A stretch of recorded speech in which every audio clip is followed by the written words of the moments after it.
Nanguna ang probinsya sa Davao Oriental sa Timbuk Davao Region sa baguhay lang natapos nga measles, rubella, oral polio vaccine, supplemental immunization activity nga gitawag og Chikiting Ligtas campaign sa Department of Health. Human makabot ang 98.84% accomplishment rate sa measles, rubella kon MR immunization ug ang commendable 96.26% completion rate sa oral polio vaccine kon OPV vaccination. Hinungdan nga ang probinsya mao'y naguna sa kampanya. Ang performance sa matag LGU ang nakatampo og dako sa malampusong immunization activity. Nakuha sa munisipalidad sa Caraga ug Manay ang una ug ikaduhang pwesto sa tanang local government units sa rehiyon. Ang munisipalidad sa Banay-Banay ug Baganga ang anaa sa ikaupat ug ikalimang pwesto nga dugang impressive portfolio sa mga nahimong kalampusan sa Davao Oriental. Nalabuan sab sa Mati City, Lupon ug Katiil ang 90% mark sa measles rubella immunization.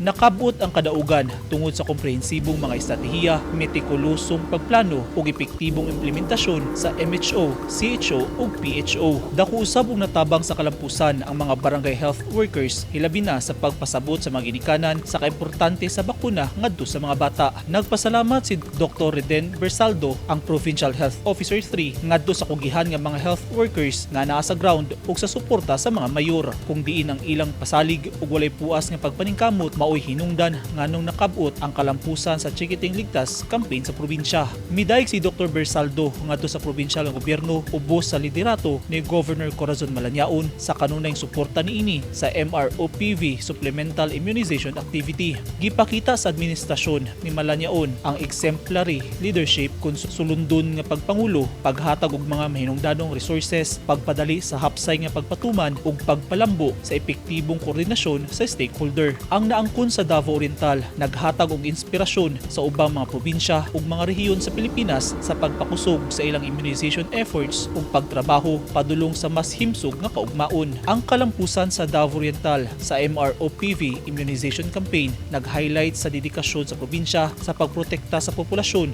gikan sa vaccine preventable diseases kun mga sakit na mapugnan pinaagi sa pagbakuna. Ang kalampusan sa probinsya nagpakita lamang nga adunay kalampusan sa pagtinabangay. Eugene Hinutan, Newsline Philippines, Davao Region. Stay safe.